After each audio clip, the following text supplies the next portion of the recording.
এই যে যৌবন, বহু যুবক আছে, ওই যুবক বিয়ে করেছে, বউ খাত খাই নাই, চলে গেছে, বউ চিকিৎসা করলো কিন্তু কাজ হয় নাই, 3 বার বিয়ে করলো, 3 বউ চলে গেছে, কোনো বউয়ে ভাত খাই না।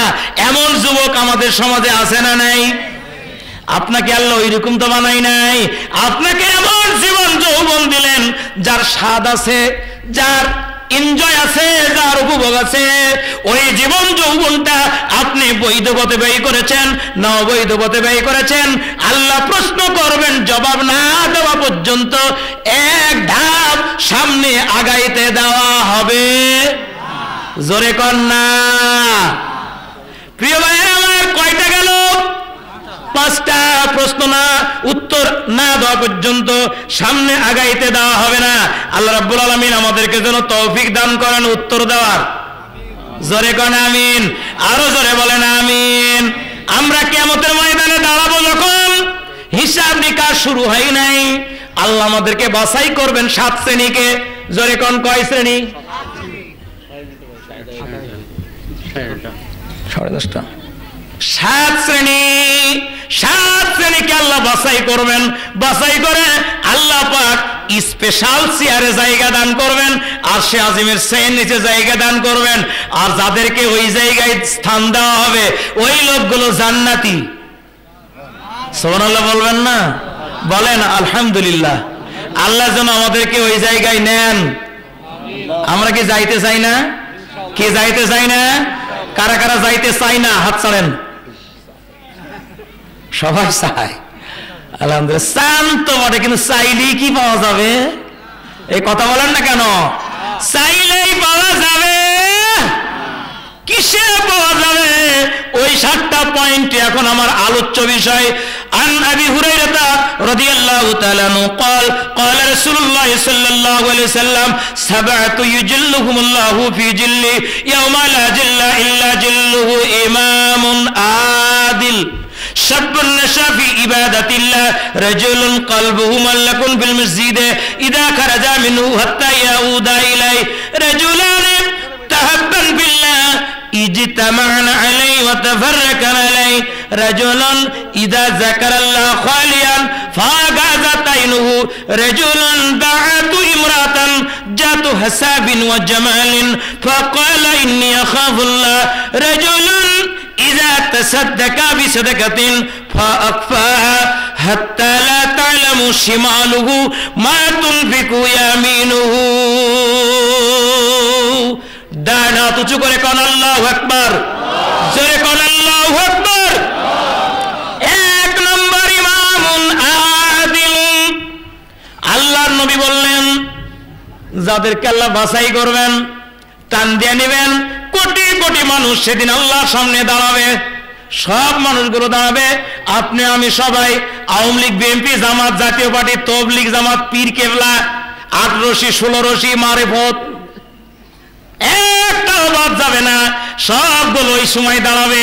আর ওদের মধ্য থেকে আল্লাহ বাছাই করবেন কয় শ্রেণী? 1 নম্বর ইমামুন আদিল। 1 নম্বর হলো ন্যায় পরায়ণ বিচারক। যেই বিচারক ন্যায় বিচার করে, যেই বিচারক সঠিক বিচার করে, যেই বিচারক কোনো মিথ্যা, ব্যাঠিক, অসত্য, অন্যায়, অবৈধ কোনো বিচার করে না। আর ভাইরা, কিয়ামতের ময়দানে 3 শ্রেণীর বিচারক আল্লাহর সামনে। বিচারককে 3 ভাগ করা হবে। কয় ভাগ? 1 ভাগ বিচারক আল্লাহ টান দিয়ে নিয়ে আরশে আজিমের ছায়ার নিচে জায়গা দিবেন। এই বিচারকের কোনো হিসাব নাই। সুবহানাল্লাহ কোন। আর 2 শ্রেণীর বিচারক, ওদেরকে আল্লাহ ধাক্কা দিয়া জাহান্নামে ফেলে দিবেন, কোনো হিসাব নাই। সুবহানাল্লাহ বলবেন না? সুবহানাল্লাহ বলেন নাউজুবিল্লাহ। বিচারক কয় ভাগে ভাগ হবে? 1 ভাগকে আল্লাহ আরশে আজিমের ছায়ার নিচে জায়গা দেবেন, ও বিনা হিসাবে জান্নাতি। 2 নম্বর, যেই বিচারক বিচার বুঝতে পারেনি, মাথায় ঢোকেনি, বিচার করতে গিয়ে গোলমাল হয়ে গেছে, ভুল করে রায় দিয়েছে, আর ভুল রায়ের কারণে কেউ জেলখানায় গেল, কেউ ঠকে গেল। এই ভুল রায় দেওয়ার কারণে ওই বিচারকও যাবে জাহান্নামে। 3 নম্বর বিচারক, জেনে শুনে ভুল বিচার করেছে, রায় লিখে দেওয়া আছে, ওই রায় পাশ করে কিংবা ঘুষ খাইছে, ঘুষ খাইয়া রায়টা উলট পালট করে বিচারটা গোলমাল পাকাইয়া ভুল রায় দিয়া একটা নিরপরাধ মানুষকে শাস্তি দিয়েছে, এমনটা আছে না নাই? আরো ধীরে কন।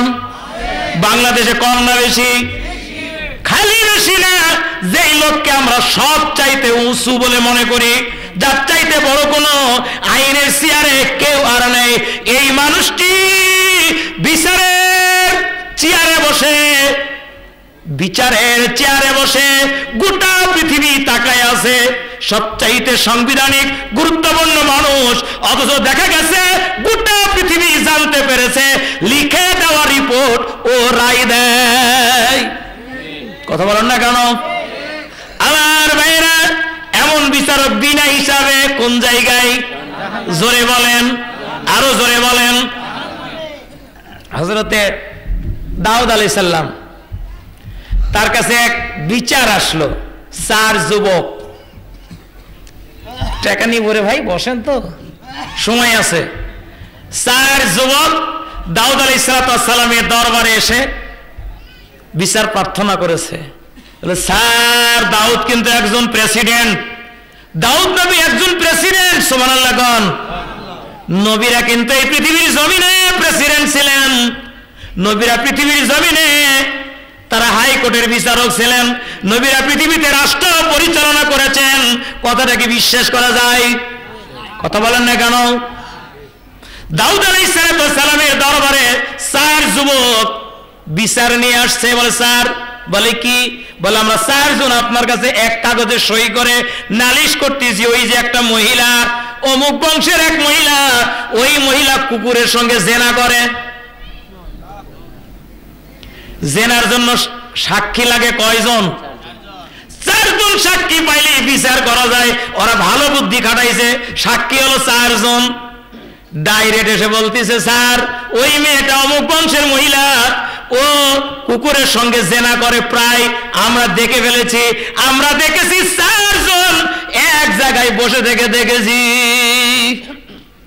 সঙ্গে সঙ্গে গ্রেফতার করা হলো, নিয়ে আসা হলো, আদালতে হাজির করা হলো। আদালতে ওরা সাক্ষী দিতেছে, হ্যাঁ আমরা দেখেছি। দেখেছো তোমরা? বলে হ্যাঁ। নিজ চোখে? বলে হ্যাঁ নিজ চোখে। 4 জনের কাছ থেকে সাক্ষী নেবার পর রায় দিয়ে দিলেন দাউদ আলাইহিস সালাম। এক এক বুক পর্যন্ত পুঁতে ফেল, বুক পর্যন্ত পুঁতে ফেলে পাথর মেরে মাথাটা উড়াইয়া দাও। মেয়েটাকে নিয়ে যাওয়া হচ্ছে, পুঁতে ফেলা হবে, পাথর মেরে উড়িয়ে দেওয়া হবে। ঠিক ওই সময় 12 বছর বয়স, দাউদ আলাইহিস সালামের ছোট্ট ছেলে, দাউদ আলাইহিস সালামের 10 ছেলে। কয় ছেলে? সর্বকনিষ্ঠ হযরতে সুলাইমান, 12 বছর বয়স। সুলাইমান যাচ্ছে, ওই মেয়েটা কাঁদতেছে, তার কান্নার আওয়াজ ছিল, রব্বুল আলামিন,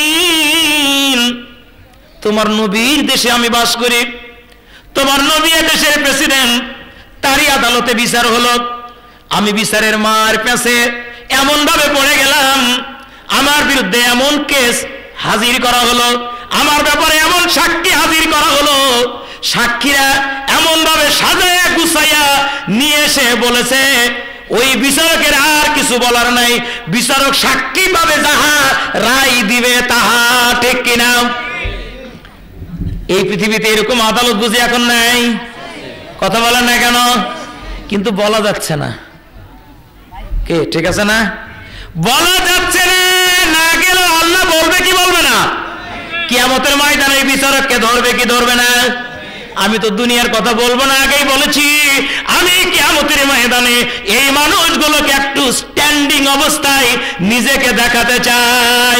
তুমি না এরকম বিচারক, তুমি যদি মিথ্যা সাক্ষী নিয়ে তুমি যদি যাচাই বাছাই করতে ব্যর্থ হও, কিংবা জেনে বুঝে যদি মিথ্যা সাক্ষীর মাধ্যমে কোন কেসের ফয়সালা করো, আল্লাহর আদালতে যখন তুমি দাঁড়াবা, মাথার আঘাত উঠতে যখন সূর্য আসবে, অপরাধী হয়ে যখন তুমি দাঁড়াবা, তোমার গায়ের ঘাম যখন ঝরতে থাকবে, কোন ডিফেন্স টিম থাকবে না, এমত অবস্থায় ওই দিন তোমার অবস্থাটা কি হবে এখন ভেবে দেখার দরকার আছে না নাই?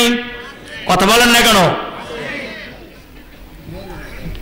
দাউদ আলাইহিস সালাম দেখলেন সাক্ষী রায় দিয়ে দিয়েছেন, ওই মেয়েটা কাঁদতেছে, রব্বুল আলামিন আমি কি ন্যায় বিচার পাবো না? তোমার নবীর দেশেও কি ন্যায় বিচার থেকে মাহরুম হব? সুলাইমান আলাইহিস সালাম যাচ্ছেন, ওই জায়গায় দাঁড়িয়ে গেলেন, শুনলেন কাহিনীটা। বলে আপনারা থামেন, আমি এই মুহূর্তে আমার বাবার কাছে গিয়ে আপিল করব, ওই বিচারটা আমি দ্বিতীয়বারে ওই বিচারটা করতে চাই। কোন মারহাবা। আসলে এই সাহস পাওয়া কিন্তু খুবই কঠিন ব্যাপার, খুবই কঠিন ব্যাপার।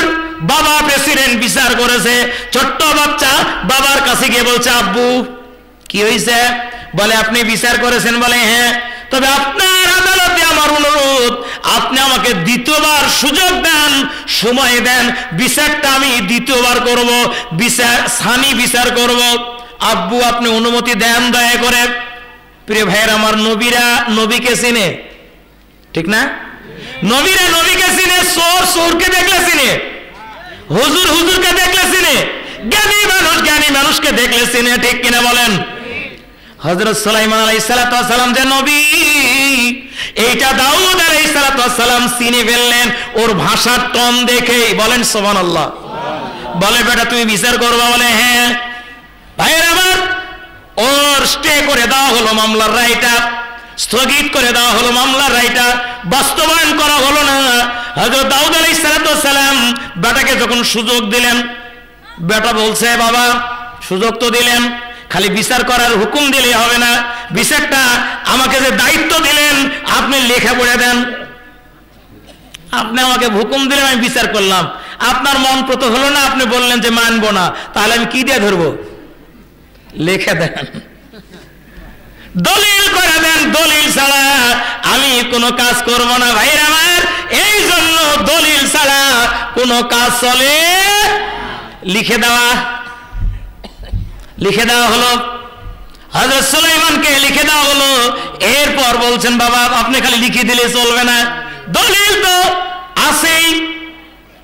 আপনার যে পাওয়ার, আপনার যে চেয়ার, আপনার যে সিংহাসন, আপনি চেয়ারে বসে থাকবেন আর আমি বিচার করব। চেয়ারে যদি বসতে না পারি, চেয়ারে না বসলে চেয়ার ছাড়া ক্ষমতার কোনো মূল্য নাই। এই জন্য চেয়ার ছাড়তে হবে আপনাকে।